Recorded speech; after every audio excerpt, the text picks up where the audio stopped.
It is a beautiful day today.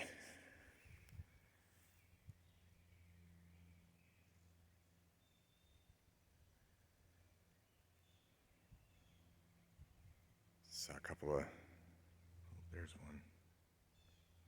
A couple of rabbits. Big old bumblebee here a minute ago. So this is a follow-up to yesterday's video. Showing you these to start. For reference, these are, I think 15 by 15 concrete. They're like sidewalk pavers. I use them in this way. There's a berm of soil underneath of it, and basically when the gutter drips down, it pushes it away from the foundation. Okay.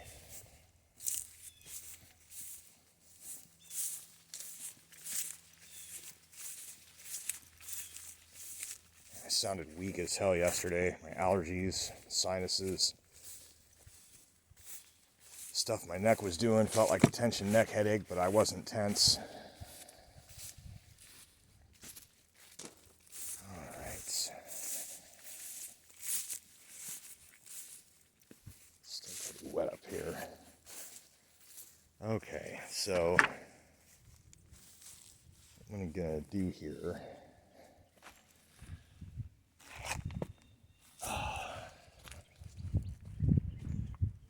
Show a little bit of what's going on underneath here. It's not supposed to rain anymore, so I can take this off for now.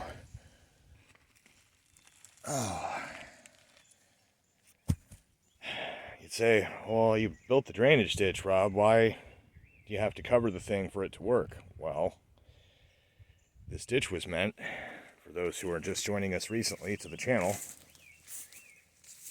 this place right here is where the old construction and the new construction meet, and there is a gap in the floor that cannot be sealed because of the way that basement floors work, that if not for this drainage trench, that would fill up with water and flood the whole house every time it rains. Every time it rains. So it's doing its job, but unfortunately there's an issue with that hillside that I mentioned in the video yesterday. On this corner, and it goes up to about here. Somewhere along there is where the water gets in underneath. Oh, okay. I should pull some more stuff off than just that, I guess, if it's really not going to rain. The goal is to not have to undo and redo everything here every time, but for the purpose of elucidation, I noticed I got a thumbs down on that video yesterday. Not really sure if that indicates that somebody's displeased with the quality of the content, or the issue is with something in the video, or what.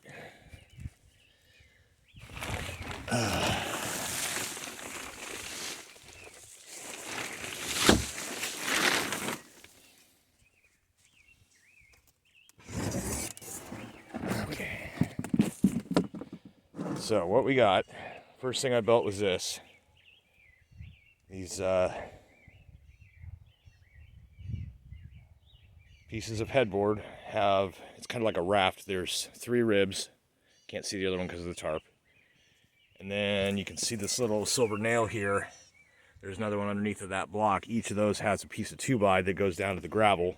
Just a real quick foot stuck into the side of the board. Then I built the raft. It was kind of backward. But I built it to fit, had to pull it out, redo the gravel a little bit, put it back, lift it out to be able to put the bottom piece in. So the second piece, these 2 long pieces, the 2x4 were for the pool sand leveling.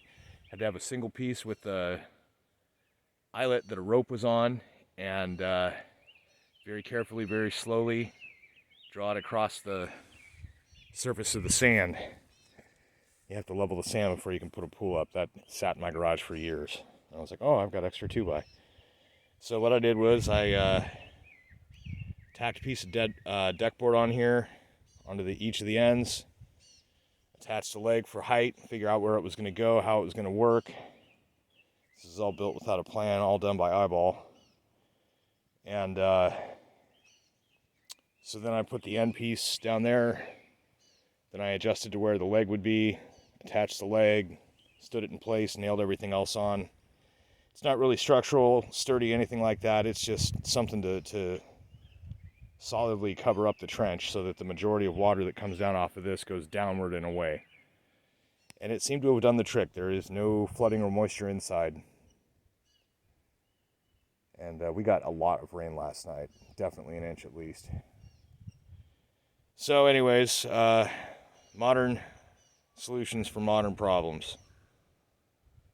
And anyways, yeah, ideally, what I would do with this is I would fill this trench with gravel all the way to about the top of where the wood is on this whole unit, or at least to ground level, with a slight berm, a slope upward toward the wall, and then those pavers that I showed at the beginning of the video, 15 by 15s, I'd put a bunch of them, or something of whatever size I need if I can get it, all the way across the entire top of the entire trench. And this just causes any water, especially in this part, the way it would be tilted this way, any water that hits the pavers would go away, and if it did get down into the trench, it would be on this side, the upside, away from the house of the drain tile, so that when it goes down through the gravel and it hits the drain tile, there's your path of least resistance, a current of water running that way. So that would be the ideal conclusion to the project. However, budget did not allow me to do that. So anyways, that's my follow-up to yesterday's. That's why I said rickety looking. It's not really rickety. Each of these devices will support my weight briefly to at least part of it, to lean on it, or, it's holding up a couple concrete blocks and stuff. But anyways, and I put it together so that once it's in place and being left alone, and I can leave the tarp on it, the windows are operable. And the only real concern I have is that this could become some sort of a rabbit den, or raccoon, or possum, or who knows what.